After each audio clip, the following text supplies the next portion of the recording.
The day an HOA president called the cops on me for trimming a tree on MY property, she never expected my son, the deputy sheriff, to show up and arrest her. This is how Brenda Periwinkle's tyranny crossed county lines, trespassed onto my freedom, and backfired spectacularly. If you've ever battled a power-hungry HOA Karen, you'll love watching her handcuffed reckoning. Let's rewind to the beginning. Audacity.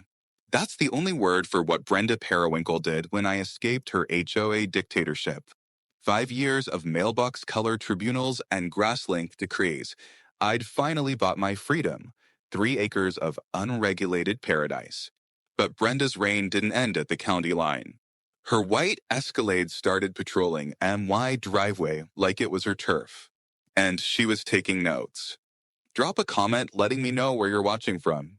Because the story of how Brenda tried to extend her tyrannical HOA reached beyond its borders, only to find herself on the wrong side of a pair of handcuffs courtesy of my own son, is one for the ages. It all started with a dream. A simple, humble dream to own a home where the color of my mailbox wasn't a matter of public debate and where the length of my grass didn't threaten to summon a tribunal. After 5 long years in prestigious Pines, a place whose name, in hindsight, was a masterclass in irony, I was finally escaping. Brenda Periwinkle, or President Periwinkle as she insisted on being called, even by people who'd known her since she wore braces and a unibrow, was the primary reason for my exodus. She ran prestigious Pines like her own personal fiefdom, wielding the CCRs like a scepter and the monthly newsletter like a scroll of royal decrees. She had this way of looking down her slightly too long nose at you. Her lips pursed into a perpetual moue of disapproval, often framed by whatever garish, oversized designer sunglasses were currently in vogue. Her vehicle of choice, a pearlescent white Escalade with more chrome than a 50s diner, was her chariot, often seen cruising the cul-de-sacs at a glacial pace, its driver scanning for violations with the intensity of a hawk spotting a field mouse. My infractions had been minor, laughably so. A garden gnome deemed aesthetically discordant, a basketball hoop left out 20 minutes past the arbitrarily decreed storage hour, and the final straw, a polite request to repaint my front door. A shade of blue that was apparently too vibrant and not in keeping with the community's sophisticated palette. The palette, by the way, consisted of beige, taupe, grage, and for the truly adventurous, a slightly darker beige. The day I signed the papers for my new place, a charming little bungalow nestled on 3 acres of blissful, unregulated land, just a shade over 2 miles outside prestigious Pines, was one of the happiest of my life. It had a babbling brook, mature oak trees, and most importantly, no Brenda Periwinkle. Or so I thought. The property line of my new haven was clearly marked. I'd had a fresh survey done as part of the purchase, not because I anticipated trouble, but because I'm a details person. My career as a logistics coordinator had drilled into me the importance of precise boundaries and clear delineations. Little did I know this penchant for precision would become my shield. Moving day dawned bright and clear, filled with the happy chaos of boxes, tape, and the cheerful grunts of the movers. We were making good progress, the truck mostly empty by early afternoon when I saw it. The glint of pearlescent white and excessive chrome inching its way down the public county road that ran past the end of my new driveway. My heart sank. It couldn't be, but oh, it was. Brenda Periwinkle, sunglasses firmly in place, looking utterly out of place against the backdrop of my rustic, slightly overgrown paradise. She didn't stop. Not then. She just observed. Her head swiveled slowly, taking in my partially unloaded belongings, the slightly too long grass I was already cherishing, the vibrant blue welcome mat I defiantly placed by the front door. It was a look that promised future engagement, a silent declaration that her reign was not so easily escaped. I tried to brush it off. Maybe she was just lost, I told myself. Though the odds of Brenda Periwinkle, who knew every nook and cranny of a 10-mile radius if it contained a potential HOA violation, being lost were slim to none. The second sighting was less ambiguous. 2 days later, I was in my front yard wrestling with a particularly stubborn rose bush I intended to transplant when the escalade crawled by again. This time, it slowed to an almost complete stop directly opposite my driveway. The tinted window slid down with a silent electric hum, revealing Brenda, her face a mask of thinly veiled contempt. Just admiring the local color, she called out, her voice dripping with a saccharine disdain that could curdle milk. It's quite different from prestigious pines, isn't it? I'm not one for confrontation. Not usually. My preferred method of dealing with bullies is meticulous preparation followed by overwhelming factual assault.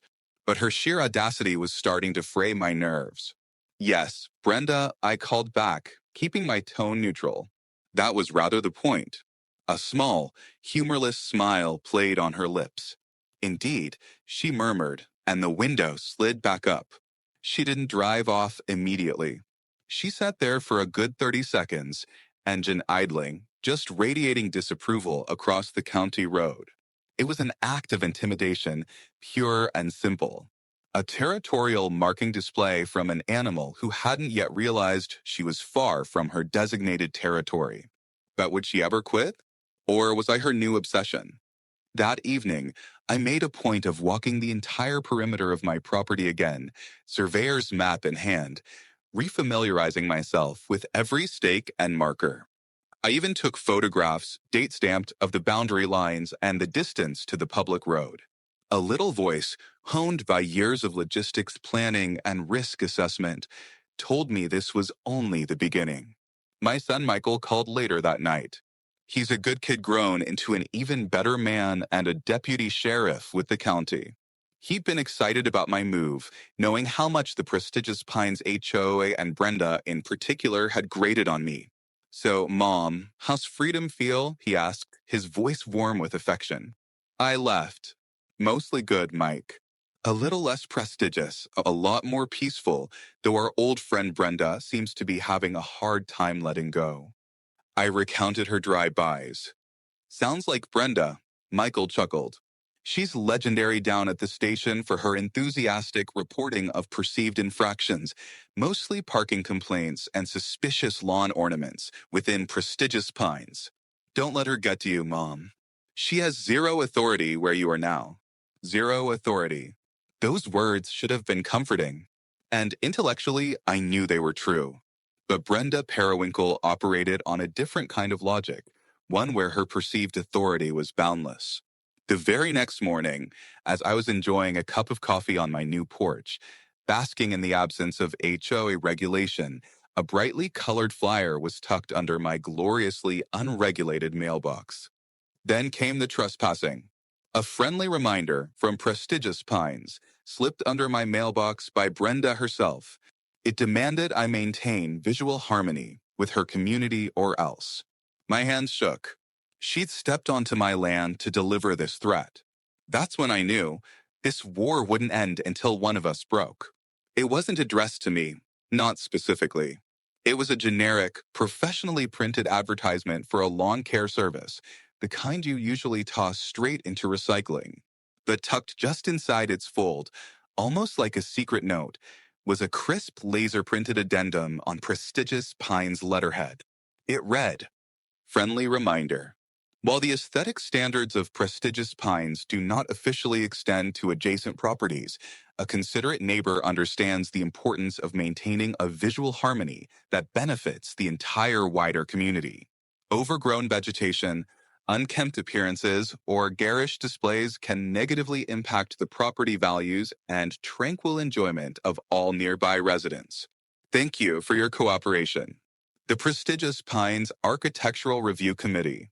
There was no signature, but I didn't need one. The passive-aggressive tone, the pompous language, the sheer unmitigated gall of it screamed Brenda Periwinkle. She had trespassed onto my property to deliver this friendly reminder. The gloves, it seemed, were off. Or rather, Brenda's meticulously manicured, probably kid leather gloves were being used to deliver increasingly unsubtle threats from across a county line she seemed determined to ignore. I carefully placed the flyer and its insidious little addendum into a Ziploc bag. Evidence item number 1. The game, as they say, was afoot. Brenda's campaign of petty harassment escalated with infuriating predictability. Her pearlescent escalade became a regular, almost daily fixture, patrolling the county road like a bloated chrome-laden shark circling a potential meal.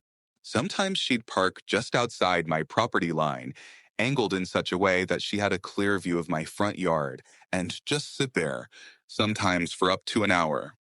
I'd see the silhouette of her head, occasionally tilting as if she were dictating notes into a small recorder. I began to feel like I was under surveillance, which of course I was. One afternoon, I was planting a small vegetable garden, something absolutely forbidden in the front yards of prestigious pines where only approved ornamental shrubbery was tolerated. As I dug into the rich, dark earth, a feeling of pure joy coursing through me, I heard a polite cough. Standing on the public roadside of my new, very rustic split-rail fence, another glorious anti-HOA statement, was Brenda. Today, she'd foregone the sunglasses, perhaps to ensure I got the full impact of her disapproving scowl. She was clutching a small leather-bound notepad and a dainty gold-plated pen. Disturbing the native soil composition, are we?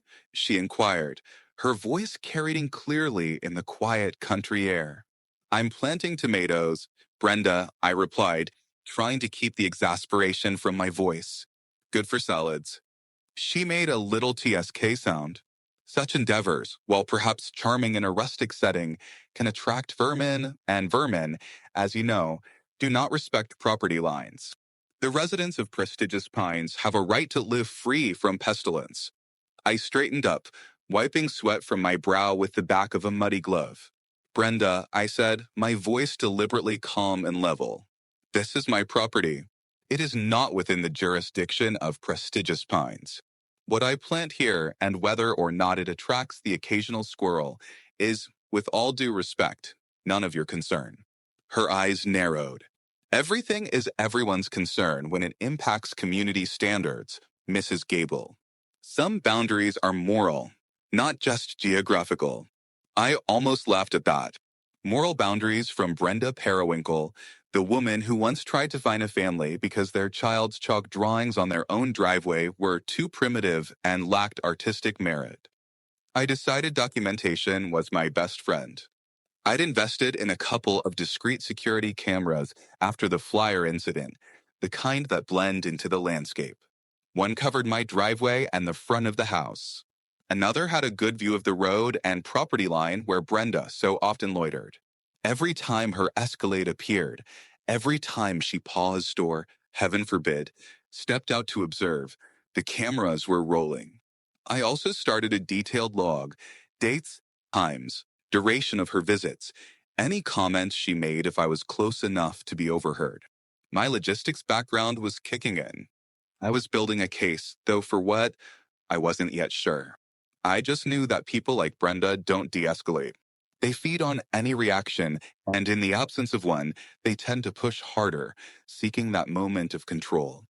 Her next move was to try and turn the few distant neighbors I had against me. One morning, Mr. Henderson, a kindly old gentleman whose farm bordered the back of my 3 acres, stopped by. He looked uncomfortable. Morning, Eleanor, he said, twisting his feed cap in his hands. Had a rather energetic visitor yesterday. I knew who it was before he even said her name. Brenda Periwinkle? He nodded. That's the one. Lady in the big white SUV.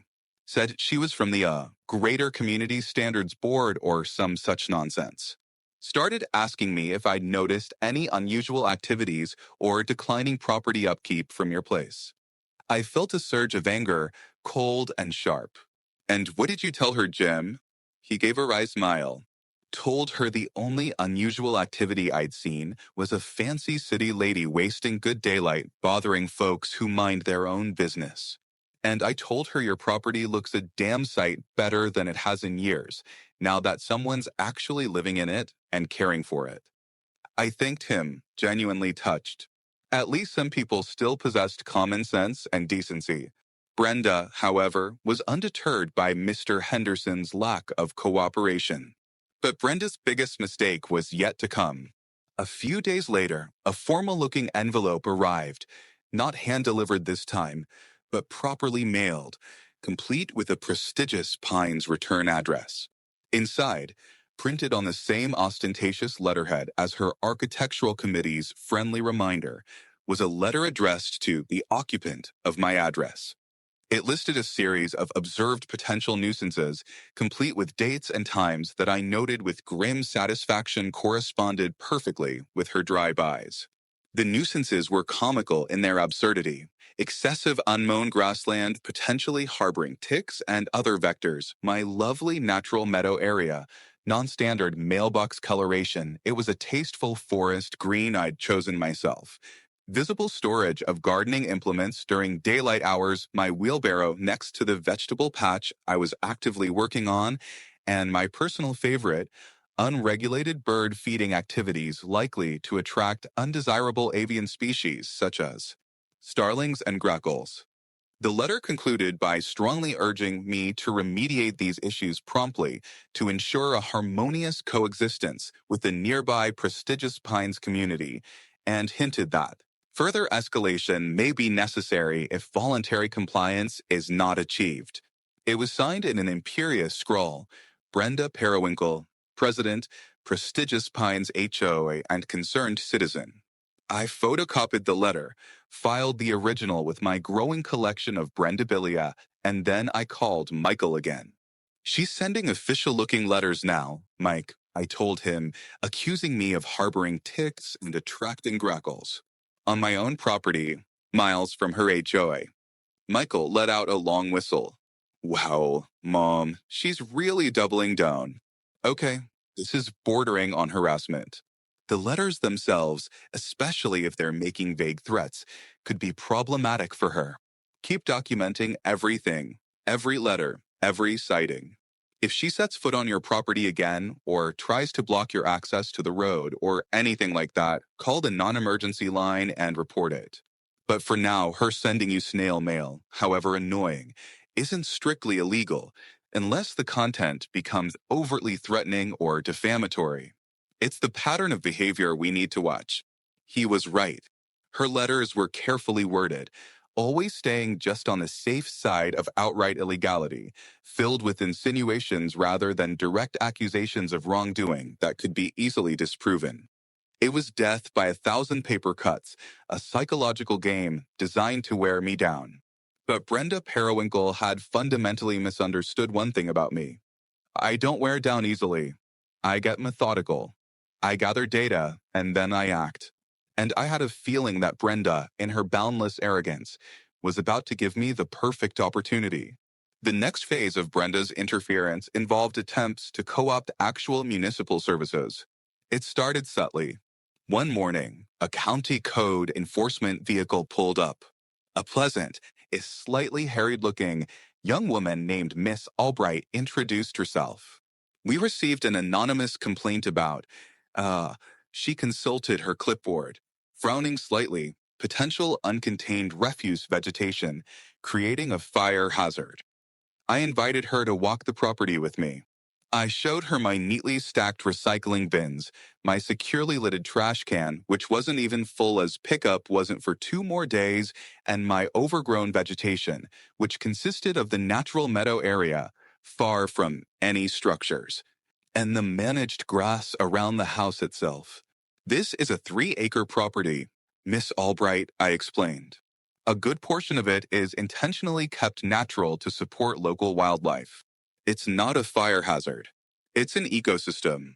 And my grass is mowed regularly, just not to putting green standards.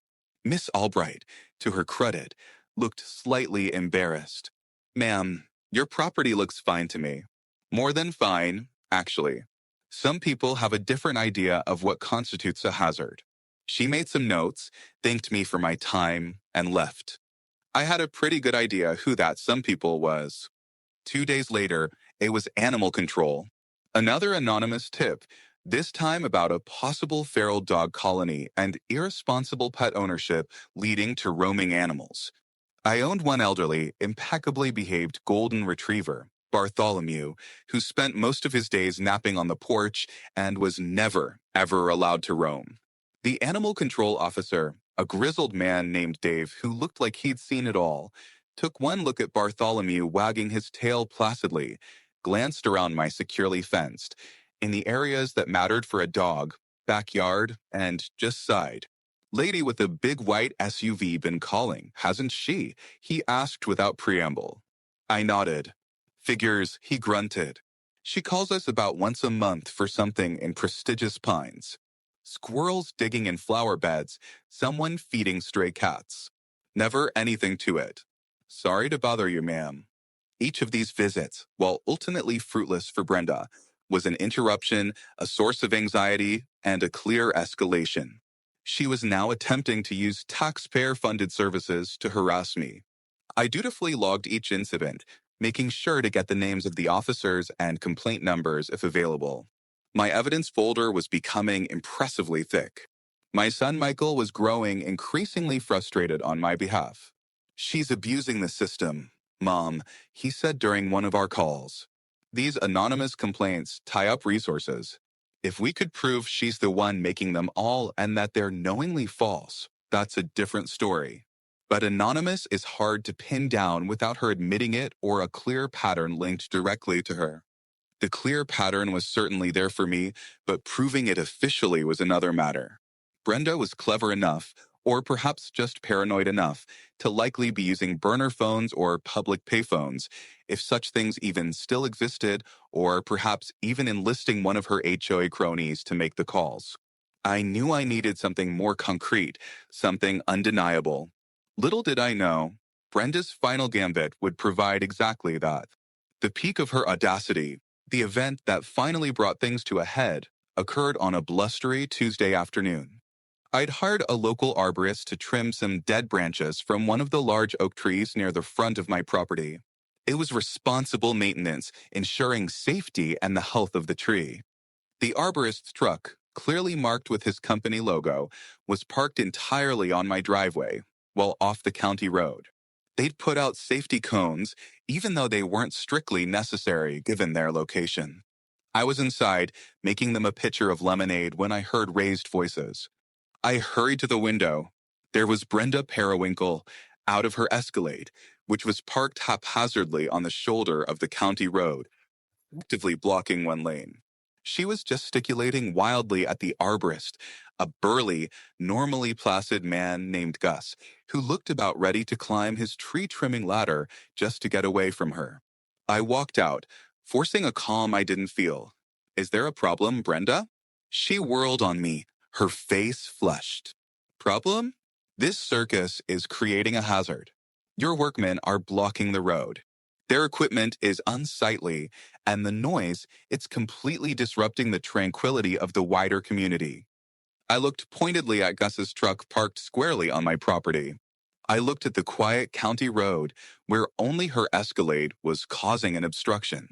Brenda, I said, my voice dangerously soft, his truck is on my land. Your car is blocking a public thoroughfare. The only unsightly equipment I see is your vehicle parked illegally. And as for noise, the loudest thing out here right now is you. Gus, bless his heart, chimed in. Ma'am, we're just doing our job safely and on private property. This lady pulled up and started yelling about permits we don't need and decibel levels. Brenda drew herself up to her full, though not terribly impressive, height. I am a concerned citizen and president of the prestigious Pines Homeowners Association. I have a right to ensure public safety and adherence to community standards. That's when she did it. That's when she crossed the line from irritating nuisance to something else entirely. She pulled out her phone. I am calling the sheriff's department, she announced, her voice shrill with indignation. There are unauthorized commercial operations occurring here, creating a public nuisance and potentially damaging public property with their heavy vehicles. She was actually dialing. My mind raced. This was it. She was making a false report right in front of me and a credible witness. This was beyond petty complaints. This was official. I took a deep breath. Brenda, I said very clearly, you are aware that my son Michael Gable is a deputy with the county sheriff's department, right? Her eyes flickered for a nanosecond. That is irrelevant. The law applies to everyone. And she put the phone to her ear, her voice becoming syrupy, sweet, and distressed as she presumably spoke to the dispatcher. Yes, I need to report a disturbance. Commercial vehicles blocking the roadway, possible unpermitted work. She was painting a picture of chaos and illegality that was pure fiction. Gus and I exchanged a look. He just shook his head, a mixture of disbelief and resignation on his face. I felt a strange calm descend. Brenda had finally overplayed her hand. She thought she was summoning the cavalry to validate her authority. She had no idea she was actually summoning her own reckoning. Could even Brenda sink lower than false police reports? Spoiler. Oh, yes. The wait for the deputies felt both like an eternity and mere minutes. Gus, the arborist, had quietly instructed his crew to pause their work. He stood with me near my porch, occasionally shaking his head and muttering about some people having too much darn time. Brenda, meanwhile, paced back and forth on the public road shoulder beside her illegally parked Escalade, her arms crossed, a smug, expectant look on her face. She was clearly rehearsing her speech, anticipating the moment uniformed officers would arrive and validate her complaints, putting me and my disruptive tree trimming firmly in our place. I used the waiting time productively. I pulled out my own phone and discreetly started a video recording, capturing Brenda's continued presence, her vehicle's position, and the general scene. I also sent a quick text to Michael. Brenda P. is at my place. Just called the sheriff on me for having a tree trimmed on my own property. Expecting deputies soon. Thought you should know. No need to intervene unless it gets really crazy. But she's alleging road blockage and unpermitted work. His reply was almost instantaneous. Unbelievable. Keep your cool, Mom. Let them handle it initially. If they have questions, they know how to reach me. Document everything. Knowing Michael was aware and knowing his professionalism gave me an extra layer of composure. The first patrol car arrived about 15 minutes later. Two deputies, both young, professional, and looking a little puzzled as they surveyed the entirely unchaotic scene. Brenda practically bounced towards them, her hand raised like a schoolgirl desperate to answer a question. Officers, thank goodness you're here, she exclaimed, her voice pitched with a perfect blend of urgency and civic-minded distress. This situation has gotten completely out of hand.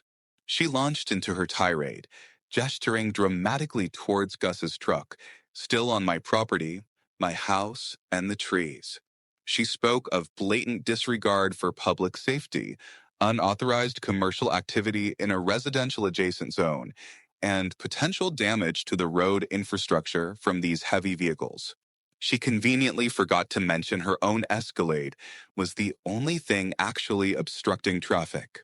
The deputies listened patiently, their expressions unreadable. One of them, Deputy Miller, had a notepad out. The other, Deputy Chin, walked over to Gus's truck, peered at its placement, checked the cones, and then strolled back. He looked at Brenda's Escalade, then at Brenda. I watched them, saying nothing, letting Brenda dig her own hole deeper and deeper. When she finally paused for breath, Deputy Miller turned to me. Ma'am, are you the property owner here? Yes, officer, I am, I replied calmly. Eleanor Gable. And this tree service? They're here at your request. Yes, they're performing routine maintenance on that large oak.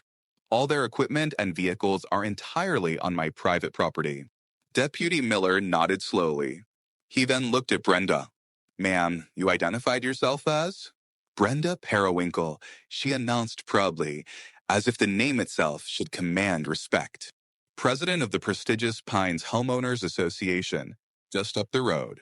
Deputy Chin spoke up, his voice mild. Miss Periwinkle, your vehicle is currently parked in a way that's impeding the flow of traffic on this county road. Could you please move it to a safer location?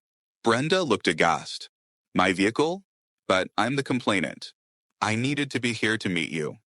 We appreciate that, ma'am, Deputy Miller said, but we still need the road clear.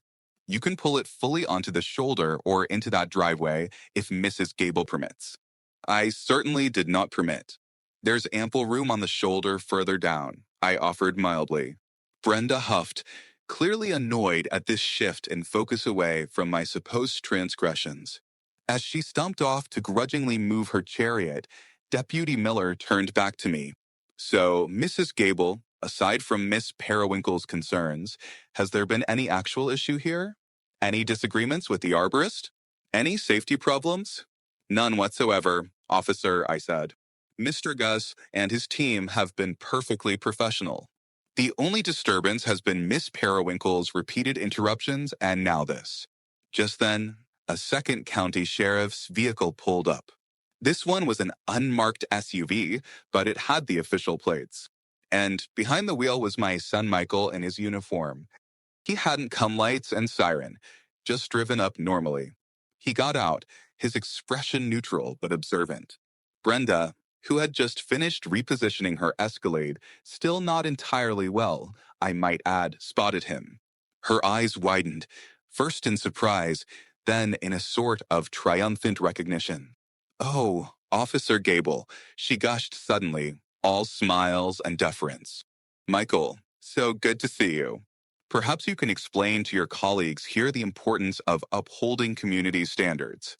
She clearly thought Michael's arrival was her ace in the hole, assuming he'd somehow back her up out of some misplaced loyalty or perhaps believing her own rhetoric about community standards transcending mere jurisdictional boundaries or even familial ties when it came to her perceived righteousness.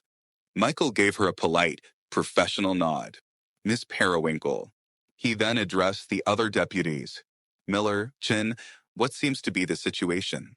Deputy Miller quickly briefed him.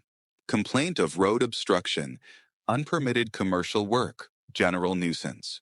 He mentioned that the tree crew was entirely on private property, and the only road obstruction had been Miss Periwinkle's own vehicle.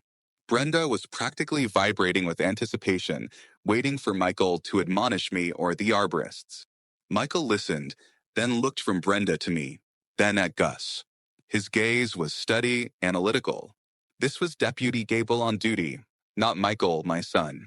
Miss Periwinkle, Michael said, his voice calm but firm, carrying the weight of his office. Did you state to the dispatcher that there were vehicles blocking this public roadway and unpermitted commercial work taking place? Brenda puffed up. Yes, I did, because there are. This is a menace. Michael looked at Gus's truck, still very much on my property. He looked at the open county road, now clear except for their official vehicles. So to be clear, Michael continued, his tone even, you reported an active obstruction of a public road by this arborist's truck? Brenda, perhaps sensing a shift she didn't quite understand, but already disliking its direction, hesitated for a fraction of a second. Well, it was a potential obstruction and the overall activity. Miss Periwinkle, Michael cut her off politely, but with an undeniable edge of authority. The specific allegation you made to dispatch, which prompted these officers to respond, was that commercial vehicles were blocking the road. Is that correct? Her eyes darted between the officers. She seemed to be realizing this wasn't going the way she'd envisioned. Yes, that was part of it, she conceded, a little less confidently. Deputy Chin then spoke, holding up his own notepad. Miss Periwinkle, when we arrived, your vehicle was the one impeding traffic. The arborist's truck is and appears to have been well within Mrs. Gable's property lines. We've also spoken with the arborist, and tree trimming of this nature on private property doesn't require a county permit unless it's impacting public right-of-way, which this is not. Brenda's face began to turn a mottled shade of red. But the noise, the disruption, prestigious pines is right over there. She waved a hand vaguely in the direction of her kingdom, which was, I reiterate, over 2 miles away and screened by a substantial tree line. Michael's expression didn't change. Miss Periwinkle, you are aware that filing a false report with a law enforcement agency is a serious offense, aren't you? The color drained from Brenda's face as quickly as it had risen. She opened her mouth, then closed it. She looked like a fish that had just been landed on the dock. I was concerned, she stammered. I am a pillar of this community. Being concerned doesn't give you license to misrepresent facts to law enforcement, tying up valuable resources that could be needed for actual emergencies, Michael stated, his voice still level but now carrying an undeniable steel. He gestured towards Gus. This gentleman and his crew lost work time. These deputies spent their time responding to a call that appears to be at best a gross exaggeration and at worst deliberately false. Deputy Miller, who had been listening intently, now stepped forward.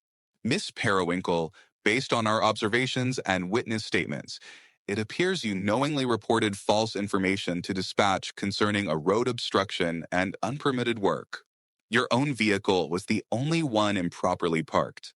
This has wasted departmental resources. Brenda looked from Michael to Miller to Chin, her eyes wide with dawning horror. She had expected vindication, perhaps even a citation issued to me. She had not, in her wildest periwinkle-fueled fantasies, expected this. This is outrageous, she sputtered. I am the president of, ma'am. Deputy Miller interrupted, his patience clearly gone. Your title is irrelevant to the fact that you appear to have made a false police report. Michael, what's your take? Michael met his colleague's gaze.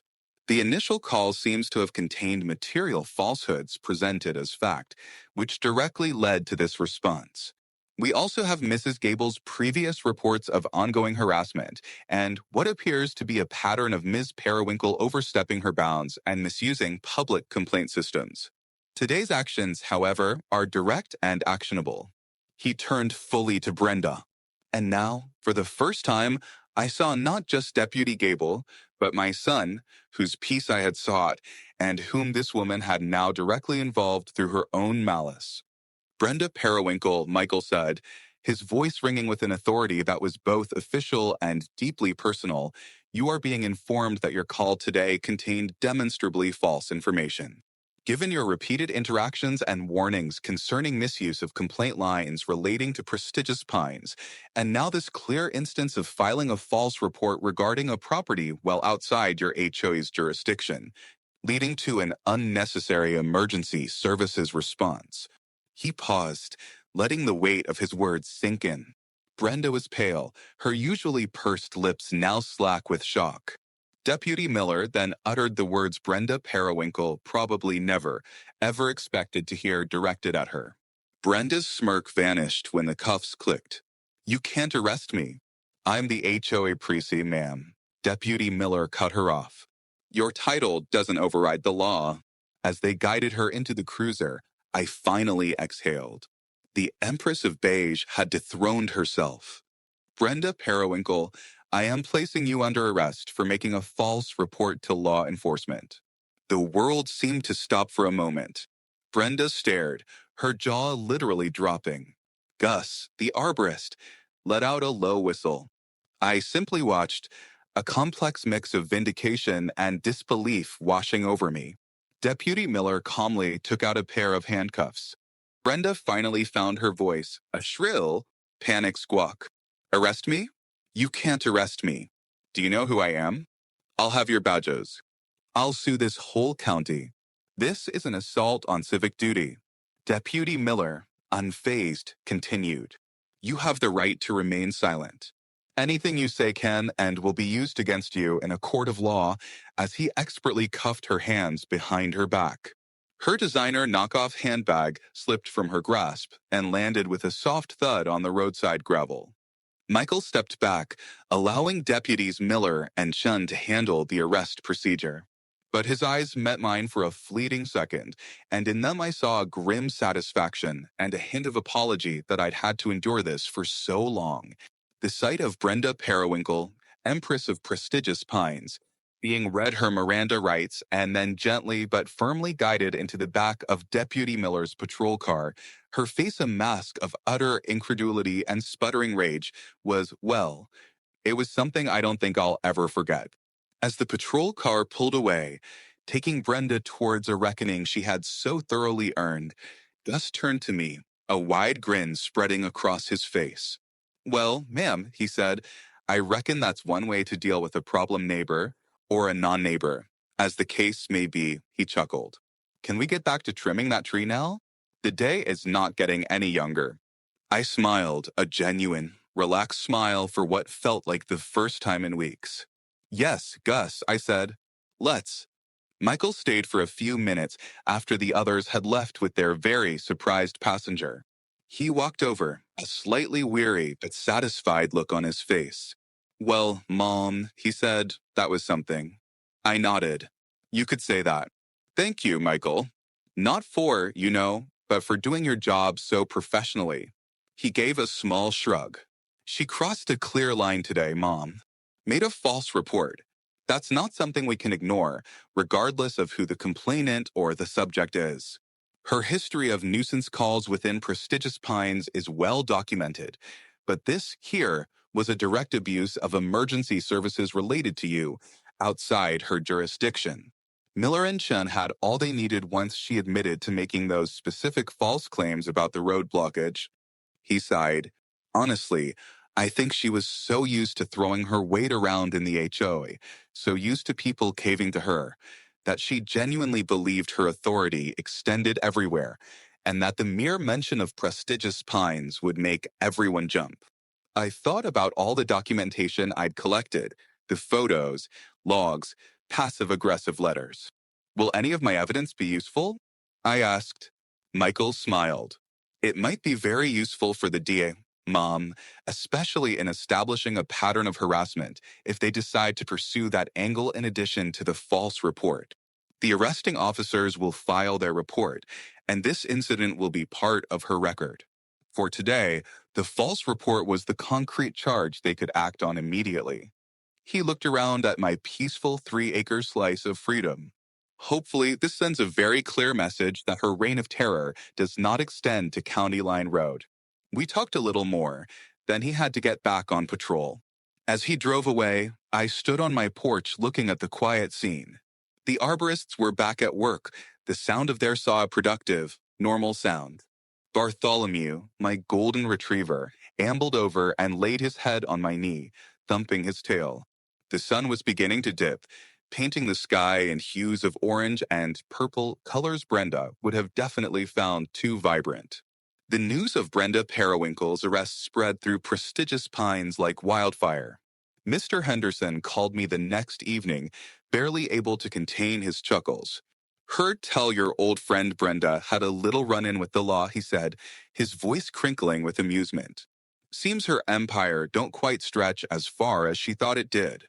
Apparently, the HOA board convened an emergency meeting. Without Brenda's overbearing presence and iron-fisted control, some of the other, more timid board members finally found their voices. There were whispers of a vote of no confidence, discussions about her flagrant abuse of HOA funds for her surveillance activities. All those professionally printed flyers and letters weren't cheap. And the general embarrassment she had brought upon their prestigious community. Brenda was eventually charged with making a false police report, a misdemeanor, but one that came with a hefty fine and mandatory community service. The delicious irony was that her community service involved cleaning up litter along county roads, perhaps giving her a new and less adversarial perspective on public spaces. Her legal troubles and the subsequent fallout within prestigious Pines effectively ended her reign. She resigned from the HOA presidency, citing personal reasons and a desire to focus on other community endeavors, which I privately translated as avoiding a full-scale rebellion and potential lawsuits from her own HOA members. The new HOA president, a quiet accountant named Susan who had always seemed intimidated by Brenda, immediately began dismantling some of Brenda's more draconian rules. The approved color palette was expanded. Children were actually seen playing Gasp in their own front yards. There was even a rumor that someone installed a tastefully discreet pink flamingo without immediate censure. For me, life at my little bungalow became everything I had hoped for, peaceful, private, and blissfully unregulated. I planted more tomatoes, put up a bird feeder that attracted all sorts of undesirable but beautiful avian species, and let my meadow grow wild and lovely. The pearlescent white escalade was never seen on my road again. Sometimes when I'm out in my garden, I think about Brenda Periwinkle. I don't feel anger anymore, mostly just a kind of bemused pity for someone whose need to control was so consuming it blinded her to reason and boundaries. It was a stark reminder that sometimes the biggest bullies are also the most insecure, and that occasionally, if you stand your ground calmly and let them overplay their hand, they become the architects of their own downfall. My son Michael, ever the professional, rarely brought it up again. But whenever he came over for dinner, there was a certain shared understanding, a quiet acknowledgement of the suburban warfare we navigated and won. And I made sure to always have his favorite pie made with ingredients grown in my beautifully unregulated garden. Her reign was over. My tomatoes? Thriving. So that's the story of how HOA Karen, or rather, President Brenda Periwinkle, tried to exert her power where it didn't belong and ended up facing the consequences in a rather dramatic fashion. All thanks to her own outrageous actions and a son who just happened to be wearing a sheriff's badge. It just goes to show you can't always choose your neighbors or former HOA presidents, but you can choose to stand firm on your own land under your own rules. Let me know in the comments if you've ever had a run-in with an HOA that went completely off the rails. I'd love to hear your stories. And don't forget to like and subscribe for more tales of everyday battles and ultimate victories.